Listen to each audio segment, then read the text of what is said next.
වාහනත් දැන් සෑහෙන ප්‍රමාණයකින් පල්ලෙහාට යනවා. වාහන මිල අඩු වෙලා තියෙන සත්‍ය වශයෙන්. ඇත්තටම අඩු වෙලා තියෙන ලක්ෂ 10ක් 15ක් විතර. ඉසෙත් ප්ලේ එකක් අපි 250ට 55ට ගිය එක අද 235ට වගේ අඩු වෙලා තියෙනවා. ජපානයෙන් ජනුම් මිල බහැලා තියෙනවා. මොකද ලංකාව මිලදී ගන්න නැති නිසා. ඒකට වැඩිපුරම මිලදපොලේ අලං වෙන්නේ මොකක්ද වාහන. Toyota Race එක, Yaris එක, LC300 එක, Prado එක තමයි විකිරෙන්නේ. නම්බර එකට විකිරෙන SUV එක හැටියට සලකන්න පුළුවන් වෙසල් එක.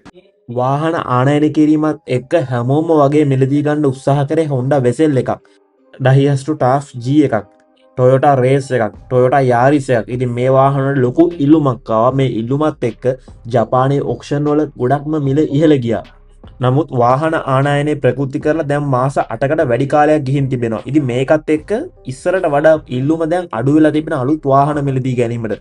මේ ඉල්ලුම අඩුවීමත් එක්ක ලොකු තරංකාරීත්වයක් අපිට ජපානයේ ඔක්ෂන් වල බලා ගන්න බැරි වෙන නිසා කලින්ට වඩා අඩුවට වාහනයක් ලබා ගැනීමට හැකියාවක් තිබෙනවා. මේ ගැන තමයි වාහන ආයනකරුවන්ගේ සංගමයේ සභාපතිතුමත් පැවසුවේ. අපි පාරට බැස්සාම අලුත් වාහන තොගයක් අපිට බලා ගන්න පුළුවන් වෙනවා. දැන් මාස 6කට කලින් අලුත් වාහන විකුණන මිල නෙවෙයි දැන් වෙද්දි විකිණන මිල.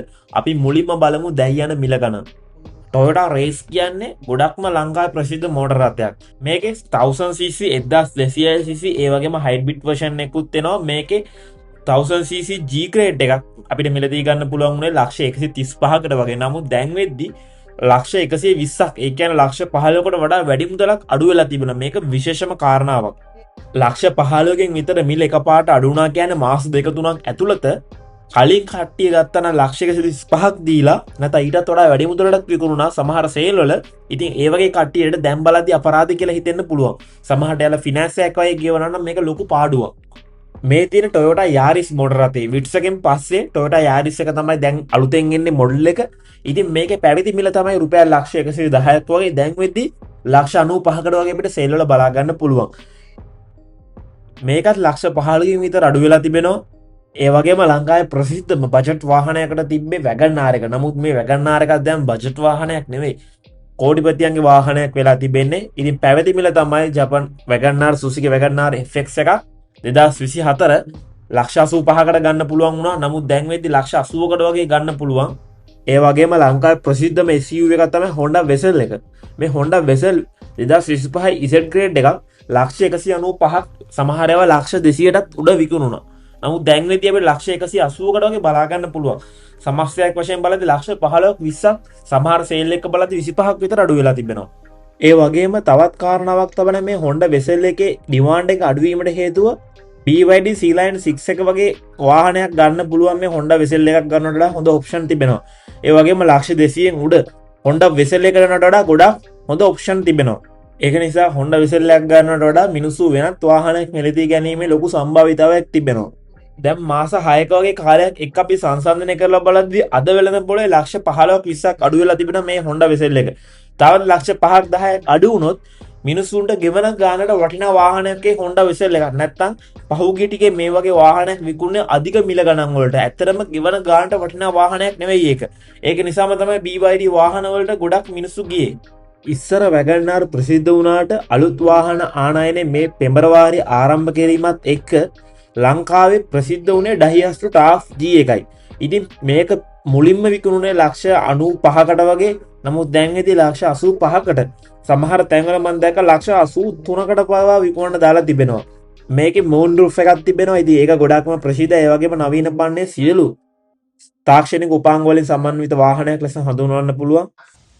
Daihatsu Taft G එක වගේම පෙනුමක් තිබෙන නමුත් ඊට වඩා ටිකක් උස වාහනයක් තමයි Suzuki Hustler එක කියන්නේ. මේ Hustler එකත් ලක්ෂ 85ත් 90ත් අතර මුදලට මේ දවස්වල විකිණෙනවා. මේ ටැක්ස් එකට එකඟ වෙන්න පුළුවන්. දැනට ආය කරන මේ 200ක ටැක්ස් එක මම විශ්වාස කරනවා යම් කාල පරාසයක් ගියාට පස්සේ ඒක සමහරට ලබන අවුරුද්ද අග වෙන්න පුළුවන්. බොහෝ වෙලාවට යම් ලිහිල් කරන එකට භාජනය වෙයි. එම අඩු කරොත් දැනට මාකට් එකේ මොකද වෙන්නේ? මාත් එක තමයි අහන්නේ. ඔව් ඒ කියන්නේ මෙහෙමයි. දැන් ලීසින් ගත්ත කට්ටියට, ඒතකොට ලීසින් දීපු කට්ටියට, බැංකින් සිස්ටම් එකට වාහන මිල අඩු වුණාද නැද්ද කියලා හොඳටම හොයන්න පුළුවන් එක ක්‍රමවේදයක් තමයි මේ Suzuki Alto මිල ගණන් ඔයාලා බලන්න. Suzuki Alto මගේම වීඩියෝ එකක් කරලා දැන් මාසෙකමාරකට කලින් මම කිව්වේ ලක්ෂ 40 41කට විකිණනවා කියලා. නමුත් දැන් වෙද්දි ලක්ෂ 35ට Suzuki Alto 2015 අපිට හොයාගන්න පුළුවන්. ලක්ෂ 38න් අඩු මුදල මේ 36යි 38යි. සමහර කට්ටිය 40ට විකුණනවා. නමුත් ඒවා කවුරුත් ගන්නෙ නැහැ. මේ 36 36 ගොඩක් ඒවා 36 සමහරව 35කට වගේ අපිට හොයාගන්න පුළුවන්. මේ රියසේවන ඉක්මන්න එකේවත් දාන්නවත් තේරෙන්නේ නැති සමහර මිනිස්සු ඉන්නවා. එයාලගේ තව මීට වඩා ලක්ෂයක් ලක්ෂ දෙකක් විතර අඩු මුදලට ගන්න පුළුවන්. ඔය සේල් වල තියෙන වාහන ගොඩක් හැමෝම බලනවනේ. සේල් වල කට්ටියට කොහොමත් විකුණ ගන්න පුළුවන්. සමහරට බෝකස් වල ගොඩක් එකතු වෙද්දි එතරම් 50000 වගේ තියාගෙන වැඩි මුදලට කොහොමද විකුණනවා. කාගේ හරි ඇඟේ ගහන්න පුළුවන් ඒ කට්ටියට. ඔබට වාහනයක් මිලදී ගැනීමේදී ඔබට බලන්න පුළුවන් වාහන විකුණන මිල ගණන් ikman.lk කියන වෙබ්සයිට් එකෙන්. ඒ වගේම තමයි රියසෙවන කියලා තව වෙබ්සයිට් එකක් තියෙනවා.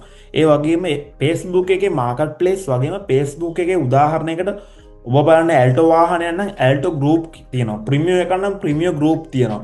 ප්‍රාඩෝ නම් ප්‍රාඩෝ ගෲප් තියෙනවා. මේ ගෲප් වල ගොඩක් ප්‍රසිද්ධ නැති අර විකුණන දාලා නැති සමහරට අයිඩියා එකක් තියෙනවා විකුණන කෙනෙක් ඒ වගේ කට්ටිය දාලා දෙන ෆෝන් නම්බර්ස් කතා කරන්න කියලා. සමහරට එයාලා ෆොටෝස් දාන්න කැමතිත් නෑ. අර ජෙනුයින් විදියට විකුණන කට්ටිය ඉන්නවා. ඒ වගේ කට්ටියක කන්ටැක්ට් කරගන්න පුළුවන් වාට ගෲප් එකට ජොයින් වුණොත්. ඉතින් ikman.lk වෙබ්සයිට් එකේ විවිධ ගණන් වලට වාහන විකුණන දාලා තියෙනවා. මෙතන ඩහියස්ට් ටාෆ් එකක් 87කට විකුණන දාලා තියෙනවා. කාර් විතරක් නෙමෙයි 3 wheel උත් විකුණන දාලා තිනවා බයික් උත් විකුණන දාලා තිබෙනවා. ඉතින් මේ වගේ විවිධ මිල ගණන් ඔබට බලා ගන්න පුළුවන්.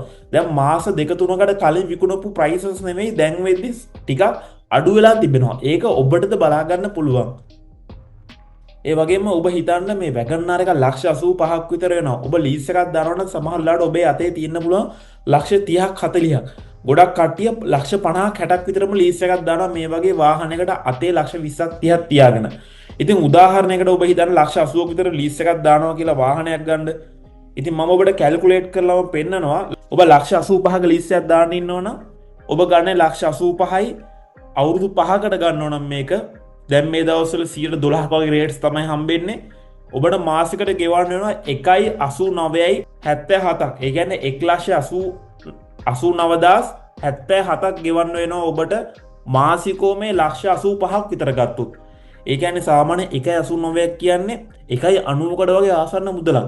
ඉතින් මේ වගේ බඩි කාර් එකක් ගන්න පුළුවන් වෙන්නේ මාසිකව ලක්ෂ 2කට වඩා දෙකක් නෙවෙයි ලක්ෂ 2.5කටත් වඩා ඉහළ ආදායමක් ලබන පුද්ගලයෙක්ට විතරයි. එහෙම කෙනෙක් අනිවාර්යෙන් ඉන්කම් ටැක්ස් එකක් ලොකු මුදලක් ගෙවන්න යන අවුරුද්දකට. ඉතින් ඒ වගේ කෙනෙක්ට තමයි මේ වගේ බඩි කාර් එකක් වුණත් ගන්න පුළුවන් වෙන්නේ. මම ඔබට හොඳම උදාහරණයක් පෙන්නනම් මෙතනදී මාසිකව 1.89,000 ගණන් තමයි ගෙවන්න වෙන්නේ. මේක අපි 60න් වැඩි කරාට පස්සේ මුළු මුදල අපිට පොලියත් එක්ක බලා ගන්න පුළුවන් අවුරුදු 5ක් අවසානයේදී. ඉතින් ඔබට බලා ගන්න පුළුවන් 113,44,668ක් මේක තමයි මුළු මුදල.